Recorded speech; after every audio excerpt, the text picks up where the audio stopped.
Sir heroine Samantha ఒక భారీ scam లో ఇరుక్కుంది అనే న్యూస్ వస్తుంది సార్. దానివల్ల ఆమె చేస్తున్న వెబ్ సిరీస్ కూడా ఆగిపోయింది అని చెప్తున్నారు. అసలు సమంత చేసిన తప్పేంటి? ఆ భారీ స్కామ్ ఏంటి సార్? ఆమె ఎలా ఇరుక్కుంది? యాక్చువల్‌గా ఇది అంటే వార్తలు అలా వస్తున్నాయి గానీ, సమంత స్కామ్‌లో ఇరుక్కోలేదు. బట్ హ్మ్. సమంత స్కామ్ వల్ల అఫెక్ట్ అయింది సమంత కెరియర్. అంటే ఇది ఓకే. దీని బ్యాక్‌గ్రౌండ్ చెప్పుకోవాలంటే సమంత లాస్ట్ సినిమా 'ఖుషి' హ్మ్.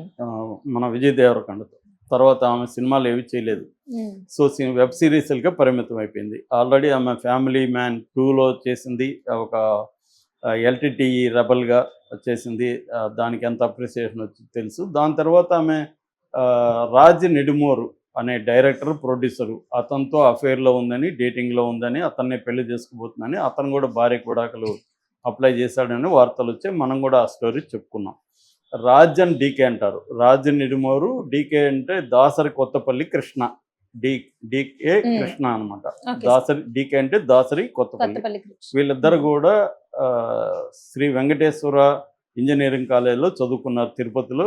ఈ డీకే అబ్బాయిదేమో చిత్తూరు, ఈ రాజనడిమూర్తి కూడా తిరుపతి. మొత్తంగా చిత్తూరు జిల్లా వీళ్ళది. హ్మ్. వీళ్ళు ఇక్కడ చదువుకున్న తర్వాత చదువుకునేటప్పుడే వీళ్ళకి యాక్టివ్‌గా ఉండేవాళ్ళు కాలేజీలో కల్చరల్ అఫెయిర్‌లో. ఆ తర్వాత అమెరికా వెళ్ళారు. అమెరికా వెళ్ళినాక షార్ట్ ఫిల్మ్స్ తీశారు.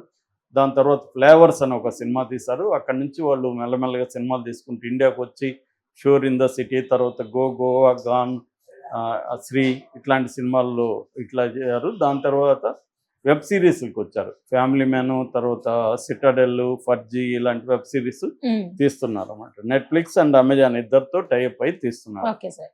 సో, సో, వాళ్ళతో ఈ అమ్మాయి సమంత ముఖ్యంగా రాజ్ నెడుమూరితో క్లోజ్ అవ్వడం వల్ల ఆ కాంపౌండ్‌లోనే పనిచేస్తుంది. బయట ఎక్కడ సినిమాలకు ఒప్పుకోవట్లేదు. నిన్న హ్మ్. కూడా ఒక డైరెక్టర్‌తో మాట్లాడుతుంటే సమంత అంటే ఆ సబ్జెక్ట్‌కి సమంత సూట్ హ్మ్. అవుతుంది కదంటే, లేదు సార్ ఆ అమ్మాయి మామూలుగానే ఇప్పుడు మనం లోకల్ సినిమాకి అడిగితే 7,00,00,000 అడుగుతుంది రెమ్యునరేషను. హ్మ్.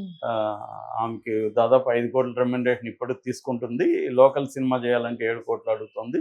సో, మన బడ్జెట్ కష్టము. రెండోది ఆమె ఈ కాంపౌండ్ నుంచి బయటకొచ్చే పరిస్థితి ఇప్పుడిప్పుడే హ్మ్. కనిపించలేదని చెప్తున్నారు.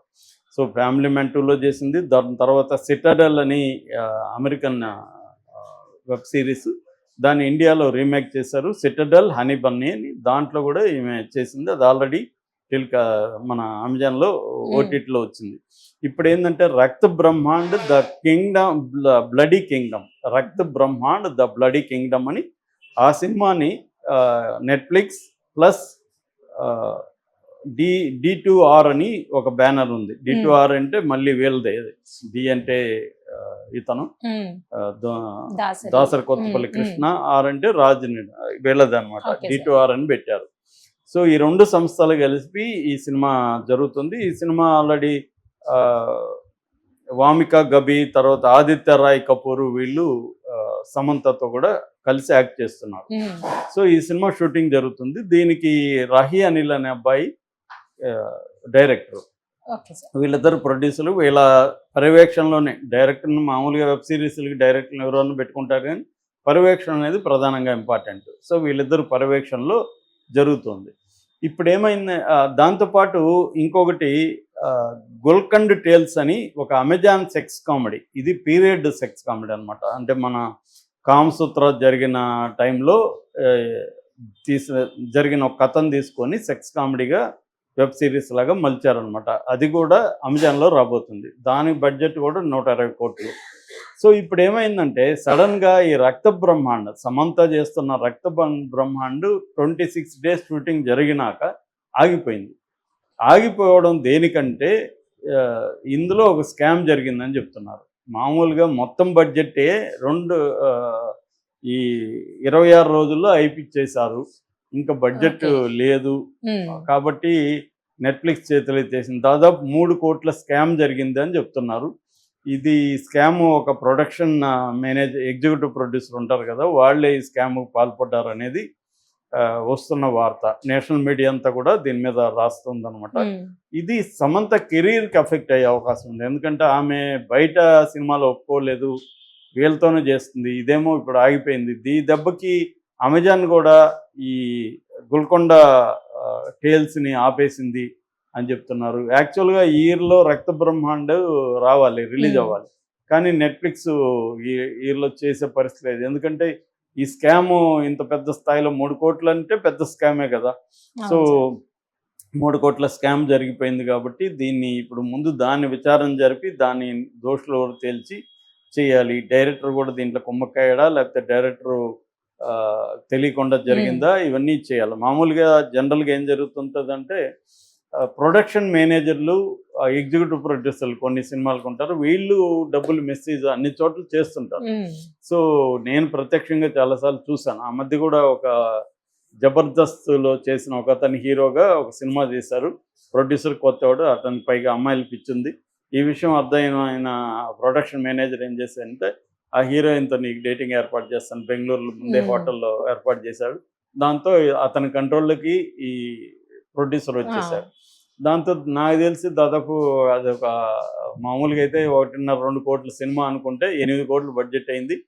సో ఇతను ఒక ఇల్లు కొన్నాడు, డైరెక్టర్ ఒక ఇల్లు కొన్నాడు. ఇద్దరు డైరెక్టరు మేనేజర్ కుమ్మక్క అయిపోయి చెరో ఒక ఇల్లు కొనుక్కున్నారు. అంటే అతని డబ్బులు అంతా మెసేజ్ చేసి. సో ఇలాగ అంటే ప్రొడ్యూసర్కి అన్నీ తెలిసి ఉంటే కూడా తినగలరు అనమాట వీళ్ళు మేనేజర్లు. అంటే ఫర్ ఎగ్జాంపుల్ ఒక చిన్న ఎగ్జాంపుల్ చెప్తాను. ఇప్పుడు ఒక రోడ్ల మీద షూటింగ్ జరుగుతుంది. వీళ్ళు ఏం చేస్తారు, మేనేజరు అక్కడ ఉన్న లోకల్ పోలీసులకి, ఎస్ఐకో సిఐకో ఫోన్ చేస్తారు. ఏం సార్ బాగున్నారా, అది ఇది మన షూటింగ్ ఇక్కడే సార్, ఒకసారి రావచ్చు కదా అంటారు. ఆల్రెడీ వీళ్ళు అన్ని పర్మిషన్లు తీసుకొని ఉంటారు. ఆ రోడ్లో చేయడానికి వీళ్ళు అందరి పర్మిషన్ తీసుకొని అక్కడ చేస్తుంటారు. అయినా వీళ్ళు ఫోన్ చేస్తారు. వాళ్ళు వచ్చి ఏం చేస్తారు, వీడు ముందే చెప్పుంటాడు వాళ్ళకి, వచ్చినాక చెప్తారు. సో ఇదంతా వీళ్ళ మధ్య ఒప్పందం అనమాట.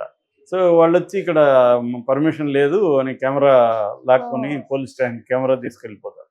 ఇప్పుడు ఆ రోజు షూట్ చేయకపోతే మళ్ళీ ఆర్టిస్టుల డేట్లు దొరకవు, దొరికి అందరూ రావాలని మళ్ళీ ఆ రోజు ఒక 100 మంది అంతమంది క్రూ అంతా ఉంటారు. వీళ్ళకి మళ్ళీ ఇంకొక రోజు బడ్జెట్, ఇవన్నీ అంటే వాళ్ళకి ఒక 1,00,000-2 లక్షలు ఎగిరిపోతుంది. అందుకని వాళ్ళు ఏం చేస్తారు, ఈ మేనేజర్ని పట్టుకుని నువ్వేదో ఒకటి చేసి వాళ్ళని, సార్ వాళ్ళు చాలా టఫ్గా ఉన్నారు సార్, వాళ్ళు కష్టమే కానీ మాట్లాడి చూస్తానని మనకు మేలు చేస్తున్నట్టుగా వెళ్తాడు. వెళ్ళి వాళ్ళు 50,000 అడుగుతున్నారు సార్, నేను ఒక 30 అట్లా సెటిల్ చేస్తున్నాను. ఇప్పుడు మనం ఎట్లా ఉంటాం టెన్షన్లో, అసలు ఏదో ఒకటి చేసి ముందు షూటింగ్ కానిద్దామన్న మూడ్లో ఉంటాం. సో వీడికి 30 ఇస్తాం. 30లో వాళ్ళకి 5-10 ఇచ్చి ఇతను ఒక 20 ఇతనే ఇస్తాడు. అంటే ఇతనే ఒక క్రైసిస్ క్రియేట్ చేసి ఇతనే సాల్వ్ చేసి ఇతను డబ్బులు తింటాడు అనమాట. ఇది నువ్వు ఎంత జాగ్రత్తలు ఉన్నా ఆపలేము, మన ఎదురుగానే చేయగలరు వాళ్ళకి ఉన్న ఎటువంటి. అందుకని ప్రొడ్యూసర్ చాలా చాలా జాగ్రత్తగా ఉండాలి. ఉంటే కూడా కొంత మిస్యూజ్ అవుతుంది, కానీ తగ్గించవచ్చు అనమాట. అన్నిట్లో ఇన్వాల్వ్ అయ్యి అన్నిట్లో జాగ్రత్తగా తన పర్సనల్ ఒక టీంను పెట్టుకొని చేయగలగాలి. సో ఈ మేనేజర్లు వాళ్ళు ఎందుకు అలా చేస్తారంటే, రెగ్యులర్ సినిమాలు ఉండవు, ఎప్పుడో 2 ఏళ్ళకో సంవత్సరానికి ఒక సినిమా వస్తుంది, దాంట్లో మ్యాక్సిమం నొక్కేయాలి. ఇది ఎవరి బాధ వాళ్ళనమాట. సో ఇలాగా దీంట్లో కూడా ఇప్పుడు ఇది పెద్ద 100 కోట్ల బడ్జెట్ సినిమాలో 3 కోట్లు తినడం అనేది పెద్ద సినిమా వాళ్ళకి తెలిసిన వాళ్ళకి పెద్ద విషయం కాదు. మామూలుగా ₹1,00,00,000 సినిమాలోనే 20 లక్షలు 30 లక్షలు తినేస్తారు వాళ్ళు. అలాంటిది 100-120 కోట్ల బడ్జెట్లో